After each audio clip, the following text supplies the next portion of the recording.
Team India ಆಟಗಾರರ ಜೊತೆಗಿನ 2026ರ ಕೇಂದ್ರ ಒಪ್ಪಂದಕ್ಕೆ ಬಿಸಿಸಿಐ ಸಿದ್ಧತೆಗಳನ್ನು ಶುರು ಮಾಡಿದೆ. ಈ ಬಾರಿಯ ಒಪ್ಪಂದದಲ್ಲಿ ಕೆಲ ಮಹತ್ವದ ಬದಲಾವಣೆ ಕಂಡುಬರಲಿದೆ. ಈ ಬದಲಾವಣೆಯೊಂದಿಗೆ ಟೀಂ ಇಂಡಿಯಾದ ದಿಗ್ಗಜರಾದ ರೋಹಿತ್ ಶರ್ಮಾ ಹಾಗೂ ವಿರಾಟ್ ಕೊಹ್ಲಿಗೆ ಹಿಂಬಡ್ತಿ ನೀಡುವ ಸಾಧ್ಯತೆ ಇದೆ. ಪ್ರಸ್ತುತ ಬಿಸಿಸಿಐ ಕೇಂದ್ರ ಒಪ್ಪಂದದಲ್ಲಿ ವಿರಾಟ್ ಕೊಹ್ಲಿ, ರೋಹಿತ್ ಶರ್ಮಾ, ಜಸ್ಪ್ರೀತ್ ಬುಮ್ರಾ ಹಾಗೂ ರವೀಂದ್ರ ಜಡೇಜಾ ಎ+ ಗ್ರೇಡ್ನಲ್ಲಿದ್ದಾರೆ. ಅದರಂತೆ ಈ 4 ಆಟಗಾರರು ವಾರ್ಷಿಕವಾಗಿ ತಲಾ 7 ಕೋಟಿ ರು ಪಡೆಯುತ್ತಾ ಇದ್ದಾರೆ. ಆದರೆ ಇದೀಗ ರೋಹಿತ್ ಶರ್ಮಾ, ರವೀಂದ್ರ ಜಡೇಜಾ ಹಾಗೂ ವಿರಾಟ್ ಕೊಹ್ಲಿ ಟಿ20 ಅಂತಾರಾಷ್ಟ್ರೀಯ ಕ್ರಿಕೆಟ್ನಿಂದ ನಿವೃತ್ತರಾಗಿದ್ದಾರೆ. ಹೀಗಾಗಿ ಈ ಮೂವರನ್ನ ಎ+ ಶ್ರೇಣಿಯಿಂದ ಕೈಬಿಡಲು ಬಿಸಿಸಿಐ ಮುಂದಾಗಿದೆ ಎಂದು ವರದಿಯಾಗಿದೆ. ಅಲ್ಲದೆ ಹೊಸ ಒಪ್ಪಂದದಲ್ಲಿ ಈ ಮೂವರನ್ನ ಎ ಗ್ರೇಡ್ಗೆ ಸೇರಿಸುತ್ತಾರೋ ಅಥವಾ ಬಿ ಗ್ರೇಡ್ಗೆ ಪರಿಗಣಿಸುತ್ತಾರೋ ಎಂಬುದೇ ಈಗ ಕುತೂಹಲ. ಏಕೆಂದರೆ ರೋಹಿತ್ ಶರ್ಮಾ ಹಾಗೂ ವಿರಾಟ್ ಕೊಹ್ಲಿ ಏಕದಿನ ಕ್ರಿಕೆಟ್ನಲ್ಲಿ ಮಾತ್ರ ಮುಂದುವರೆದಿದ್ದು, ಹೀಗಾಗಿ ಇಬ್ಬರಿಗೂ ಹಿಂಬಡ್ತಿ ನೀಡಲು ಬಿಸಿಸಿಐ ಮುಂದಾಗಿದೆ ಎಂದು ವರದಿಯಾಗಿದೆ. ಟೀಂ ಇಂಡಿಯಾ ಆಟಗಾರರ ಜೊತೆಗಿನ 2026ರ ಕೇಂದ್ರ ಒಪ್ಪಂದಕ್ಕೆ ಬಿಸಿಸಿಐ ಸಿದ್ಧತೆಗಳನ್ನು ಶುರು ಮಾಡಿದೆ. ಈ ಬಾರಿಯ ಒಪ್ಪಂದದಲ್ಲಿ ಕೆಲ ಮಹತ್ವದ ಬದಲಾವಣೆ ಕಂಡುಬರಲಿದೆ. ಈ ಬದಲಾವಣೆಯೊಂದಿಗೆ ಟೀಂ ಇಂಡಿಯಾದ ದಿಗ್ಗಜರಾದ ರೋಹಿತ್ ಶರ್ಮಾ ಹಾಗೂ ವಿರಾಟ್ ಕೊಹ್ಲಿಗೆ ಹಿಂಬಡ್ತಿ ನೀಡುವ ಸಾಧ್ಯತೆ ಇದೆ. ಪ್ರಸ್ತುತ ಬಿಸಿಸಿಐ ಕೇಂದ್ರ ಒಪ್ಪಂದದಲ್ಲಿ ವಿರಾಟ್ ಕೊಹ್ಲಿ, ರೋಹಿತ್ ಶರ್ಮಾ, ಜಸ್ಪ್ರೀತ್ ಬುಮ್ರಾ ಹಾಗೂ ರವೀಂದ್ರ ಜಡೇಜಾ ಎ+ ಗ್ರೇಡ್ನಲ್ಲಿದ್ದಾರೆ. ಅದರಂತೆ ಈ 4 ಆಟಗಾರರು ವಾರ್ಷಿಕವಾಗಿ ತಲಾ 7 ಕೋಟಿ ರು ಪಡೆಯುತ್ತಾ ಇದ್ದಾರೆ. ಆದರೆ ಇದೀಗ ರೋಹಿತ್ ಶರ್ಮಾ, ರವೀಂದ್ರ ಜಡೇಜಾ ಹಾಗೂ ವಿರಾಟ್ ಕೊಹ್ಲಿ ಟಿ20 ಅಂತಾರಾಷ್ಟ್ರೀಯ ಕ್ರಿಕೆಟ್ನಿಂದ ನಿವೃತ್ತರಾಗಿದ್ದಾರೆ. ಹೀಗಾಗಿ ಈ ಮೂವರನ್ನ ಎ+ ಶ್ರೇಣಿಯಿಂದ ಕೈಬಿಡಲು ಬಿಸಿಸಿಐ ಮುಂದಾಗಿದೆ ಎಂದು ವರದಿಯಾಗಿದೆ.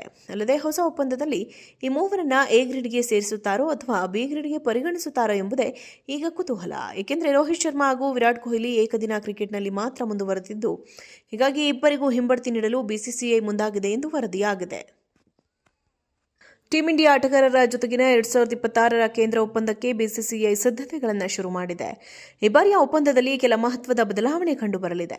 ಈ ಬದಲಾವಣೆಯೊಂದಿಗೆ ಟೀಂ ಇಂಡಿಯಾದ ದಿಗ್ಗಜರಾದ ರೋಹಿತ್ ಶರ್ಮಾ ಹಾಗೂ ವಿರಾಟ್ ಕೊಹ್ಲಿಗೆ ಹಿಂಬಡ್ತಿ ನೀಡುವ ಸಾಧ್ಯತೆ ಇದೆ. ಪ್ರಸ್ತುತ ಬಿಸಿಸಿಐ ಕೇಂದ್ರ ಒಪ್ಪಂದದಲ್ಲಿ ವಿರಾಟ್ ಕೊಹ್ಲಿ, ರೋಹಿತ್ ಶರ್ಮಾ, ಜಸ್ಪ್ರೀತ್ ಬುಮ್ರಾ ಹಾಗೂ ರವೀಂದ್ರ ಜಡೇಜಾ ಎ+ ಗ್ರೇಡ್ನಲ್ಲಿದ್ದಾರೆ. ಅದರಂತೆ ಈ 4 ಆಟಗಾರರು ವಾರ್ಷಿಕವಾಗಿ ತಲಾ 7 ಕೋಟಿ ರು ಪಡೆಯುತ್ತಾ ಇದ್ದಾರೆ.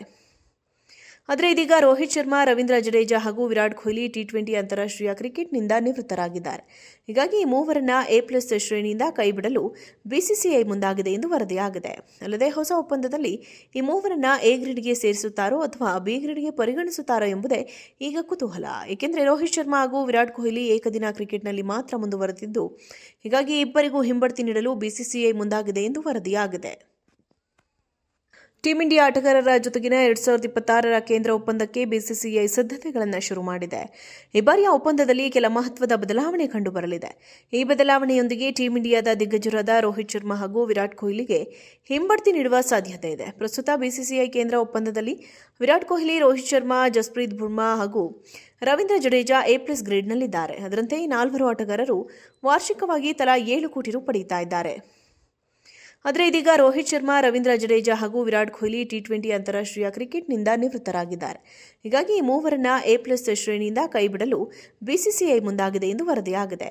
ಅಲ್ಲದೆ ಹೊಸ ಒಪ್ಪಂದದಲ್ಲಿ ಈ ಮೂವರನ್ನ ಎ ಗ್ರೇಡ್ಗೆ ಸೇರಿಸುತ್ತಾರೋ ಅಥವಾ ಬಿ ಗ್ರೇಡ್ಗೆ ಪರಿಗಣಿಸುತ್ತಾರೋ ಎಂಬುದೇ ಈಗ ಕುತೂಹಲ. ಏಕೆಂದರೆ ರೋಹಿತ್ ಶರ್ಮಾ ಹಾಗೂ ವಿರಾಟ್ ಕೊಹ್ಲಿ ಏಕದಿನ ಕ್ರಿಕೆಟ್ನಲ್ಲಿ ಮಾತ್ರ ಮುಂದುವರೆದಿದ್ದು, ಹೀಗಾಗಿ ಇಬ್ಬರಿಗೂ ಹಿಂಬಡ್ತಿ ನೀಡಲು ಬಿಸಿಸಿಐ ಮುಂದಾಗಿದೆ ಎಂದು ವರದಿಯಾಗಿದೆ.